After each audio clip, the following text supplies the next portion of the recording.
दायोथ' जोङो मिथिनाय मोनदों माने जोंनि थामथि एकर्ड बिटिसि एकर्ड जानायनि उनावबो माने गफुरथ' नङा गथै डिमान्डआनो जाहैबाय आसाम डिबेट 50-50मोन नाथाय बिनि गेजेराव थामथि एकर्ड जानानै थांबाय बे थामथि एकर्ड जानानै थांनायनि उनावबो माने जियाबायदि एबसुनि डिमान्ड बेखौ मोननांगौमोन दा बेखौ मोननाय जायाखै दा बेजों लोगोसे थांनाय अक्ट'खौ बावनाय जाबाय दा बे अक्ट' बायदियै आसाम सरकारनि मोनसे दफा थानाय बायदियै बर' एलेखाफोरखौ मा बिटिआरआव एबा बिटिसिआव सोसननाय दंमोन दा बेखौ माखासे सोसननाय जाबाय नाथाय जोंनि गहपुरावबो माखासे गामिनाव हाबनाय जादों माखासे गामिया जोङो बिएससिआव हाबनाय जायाखै। नोंथांमोना नों बिजेपुर गामि हाबाखै दासिमबो नाथाय बै हाबखानाय गामिनि रायजो राजाखौ मा खावलायनो सानो? बेनोदि जोङो नैनं बिजयपुर गामिनि जानानै नैबेखौनो खावलायनो सानदों जाबायदि गहपुर ओनसोलावबो हाबनांगौ बायदि हाबाखै नाथाय माखासे गामिफोरा बिटिसिआव हाबनाय जाबाय दा बे बिटिसिआव हाबनायखौ सोर मावदों होननानै बुङोब्ला जों थोंजोङै बेखौनो बुंनांगोन दि दानि सोलिबाय थानाय सरकार प्रमद बर'नि मा बोसोराव जेसेबां बायदि मावनांगौमोन बेखौ मावनानै जोंनि बर' सुबुंनि थाखाय मोजां खामानि मावनानै देखायगासिनो दं दा बेजों लोगोसे आं नैबेखौनो खावलायनो लुबैदों दि दानि फैगौ जा बिटिसिनि बिसायख'थि बे बिसायख'थियाव गहपुर एबा आउट अफ बिटिसिनि जानानै हाबनानै थानाय बावैसो सिगां हाबनानै थानाय बिटिआरआव बे गामिफोरा जाय सुबुंफोरा भट होनो मोन्थाय मोन्दोंमोन दा बै भट होनो मोन्थाय मोननायफोरा जाहाथे सोलिबाय थानाय एबा प्रमद बर' हान्जानि सरकारखौनो बेखौनो भट होनानै देरहाहोगोन होननानै जों हाबै माखासे बर'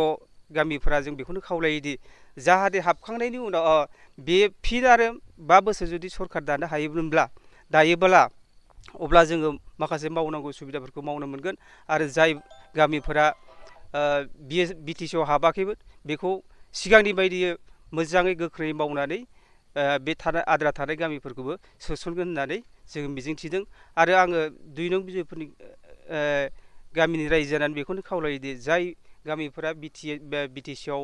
दासिम हाबनानै दङ आरो हाबनायनि गेजेरजों दा भट होनो सुबिदा मोनदों बै बिथांमोना भटखौ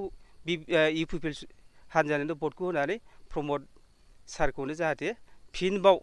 सरकार दानो थाखाय मोन्थाय होयो एबा सुबिदाखौ होयो आं बेखौनो खावलायनाय जायो। दा जोंनि जिहेतु 2 नं बिजयपुर जानानै जोङो दा साग्रिद दं दा खौसेथि जानानै जों रायजो जानानै दं खिन्थु जों आसा खालामो जे मानि बे 5 बोसोर सलायनाय जिहेतु इउपिपिएल प्रमद बर' सारा जिहेतु दैदेनलांदों खामानि दामानि जिहेतु बेनि आयेन बायेन बा संसाराव नैबे बर' हारिया बोरै सुबिदा मोनगोन बोरै सुबिदायै रायजो जानो हागोन होननानै बे सारा जिहेतु जि 1निफ्राय 100सिम सानै साननानै दा जिहेतु खामानि मावदों बे खामानि मावनाया धन्यबाद आरोबाव नैबे जिहेतु बिसायख'थि जिहेतु बिटिआरनि इलेक्सनाव जाहाथे आंबो आसा खालामो बे सारा जाहाथे नैबे माबायाव इलेक्सनाव उथ्रिनानै बा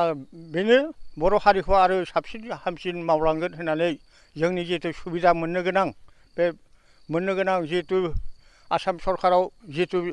बिटिसिनि माबा फैयो थाखा फैसा फैयो जाहाथे बिसोरो बे सरकारा लाखोमाजासे हाजासे जाहाथे नैबे प्रमद सारा 1निफ्राय 100सिम इलु बे थाखाफ्रा बा बे आयेनफ्रा बा माबा मोनसे खामानिफ्रा बबेहाय हाबनानै दं बेफोरखौ माबा नागिरै बिजिरनानै जाहाथे नैबे आरोबाव मावफिननो हानाय बे सुबिदाखौ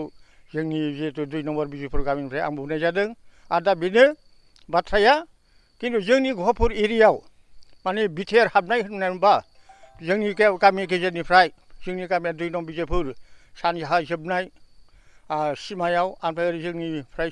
सोनाबहा बरपुख्रि सनापुर एरिया सनापुर पन्सायत बिसोर हाबजोबलांबाय खिन्थु जोंनि आलुफारा पन्सायत नैबे गेजेर खन्द'आव हाबनाय जायाखै जाहाथे बे हाबैखौ नैबे सरकार मोननानै गोदान सरकार मोननानै आरोबाव जितु हाबै न'खरखौ बा गामिखौ आरो मोजाङैनो थाबैनो सुफुंनो हायो आरो जिहेतु हाबहोनानै जोंबो जाहाथे बैजों समान जितु मोननांगौ सरकारनिफ्राय जाहाथे बेफोरखौ जोंबो भाग मोनो बेखौनो होननानै आङो फंनैसोआवनो फोजोबनाय जाबाय। खावलायनाय माने आंनो गिबियाव बुंखादों माने एबार इलेक्सनावबो जाहाथे नैबे जिहेतु मानसिफ्रा बिथोराव हाबनानै इलेक्सन माबा भट होनो मोनगोन बे भट होनो मोननानै बेखौ उथ्रिहरहोनांगौ आरो जिहेतु फैगोन खामानिफोरखौ जाहाथे थालांनाय खामानिफोरखौ मावफुंनो बेनो सुबिदा होयो आं बेखौ खावलायो रायजोफोरखौ जाहाथे बेनो भट होनानै उथ्रिनानै जाहाथे जोंनि माबाफोरखौ बाखि खामानिफोरखौ मावफुंनो हालांथों